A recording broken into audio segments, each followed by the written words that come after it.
Hello and welcome to my day 4 coverage of the 2023 Hellenic Mountain Race over in Greece. Let's have a little look and see what's been going on. And before we get onto the map, I guess the big story is weather.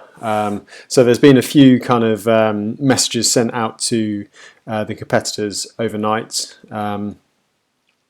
So the first one, important river crossing at kilometre 483. So this is basically the races get communicated to via email. So you need to keep just checking, and this is all the official kind of race organisation communiques. So there is a river crossing that has been difficult to cross at kilometre 483 with levels varying between knee and thigh depending on recent weather and your exact route through the river. Heavy rain is expected at noon on May the 16th, that'll be today, which may make things considerably worse. Now I imagine that probably riders crossing later today will get it worse because the rain takes a while to come down and the levels go up, although I'm not quite sure of that particular area. So you can avoid this section and take the tarmac road, leave the track at Christoi and ride through Pramanta and rejoin the track at kilometre 486. So that is going to have a bit of an impact on the race. Let's just have a little look at the race map and see what that looks like. So let me go across to the map.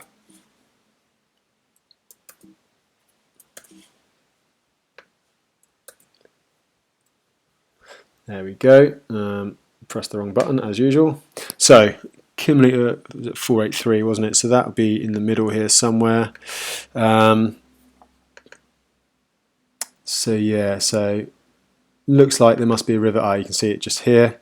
That must be the river crossing there, and posted on their Instagram stories. You can see this was the river earlier today with one of the riders, Paul Verst, Cap 92, crossing the river. I mean, it doesn't look too bad from here, although you can see it's quite a long shot, and you can really see that there's some real current behind that. But if you came to it in the dark later tonight, then I imagine it could be quite sketchy, and you can see from the side there that it does really get quite high. So I mean, it's good that the organisers have given at least riders the opportunity to ride it or not, as the case may be.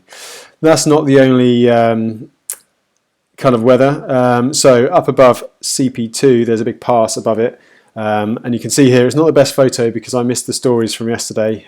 This was kind of yesterday evening.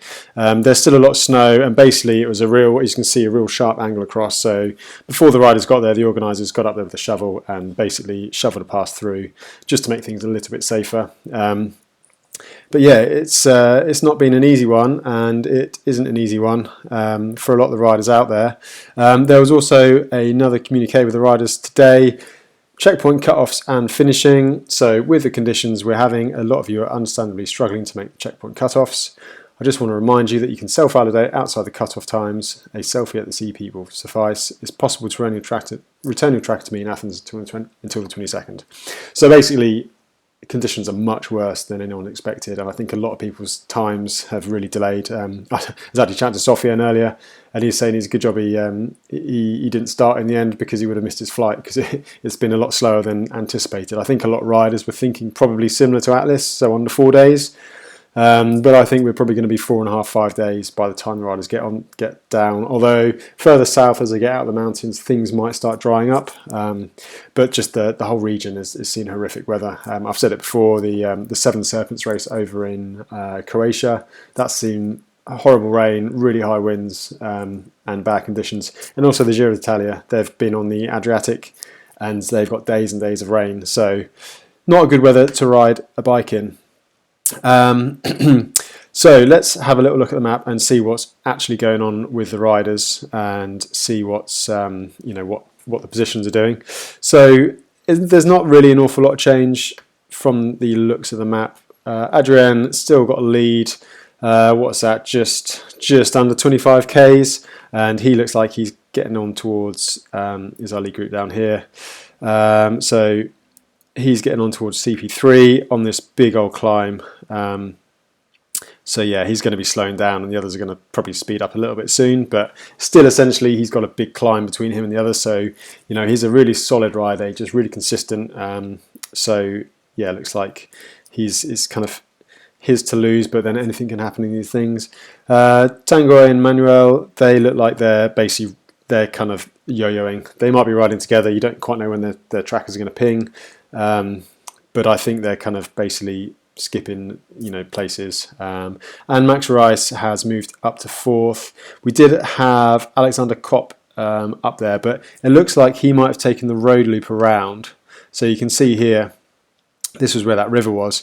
He's coming back in here. So I imagine he's either been off course to have a big rest or had a problem, or he's taken the diversion round, and that's why he's dropped a lot of time. But as the communique said, that time will kind of be balanced out in the overall results. So we could see him come back up, just not 100% sure of the situation with him at the moment. Over on the women's side of things, it looks like nothing has really changed too much. So Quinda is still leading ahead of Katie Jane, who seems to have sorted out her gear issue she had a few days ago. So she's got a lead just over 20k there. Again, that seems to have settled, and I think 20k in a race like this with this amount of climbing is a fairly hefty gap, probably almost 2 hours, I would have thought. And the rest of the women's field seems to have stabilised. I think it's just everyone's just trudging around at the moment, just trying to get it done. And I think that's not a reflection of the women's field. I think that's a reflection of absolutely everyone, given the conditions. So we'll have a little look at the official Hellenic feed, because it kind of gets the best of everyone. And as you can see, there's a lot of water on the course, a lot of mud. And it just wears you down over time. So this is on the way to CP2. You can see the track down the bottom here. Pretty spectacular. In some respects, I kind of wish I was there, but it's the conditions do look grim. And this guy, that must be Max, he's taken a whole bowl of pasta with him a whole day, and he's loving it. And this is Verhul, Quinda Verhul, our leading female rider. Look at the snowbanks, pretty spectacular. It's kind of spectacular in its own way when you're wet and cold, but it's definitely cool riding up that high. And here we go, everyone just covered in mud. Absolutely caked, and that's just going to grind you down.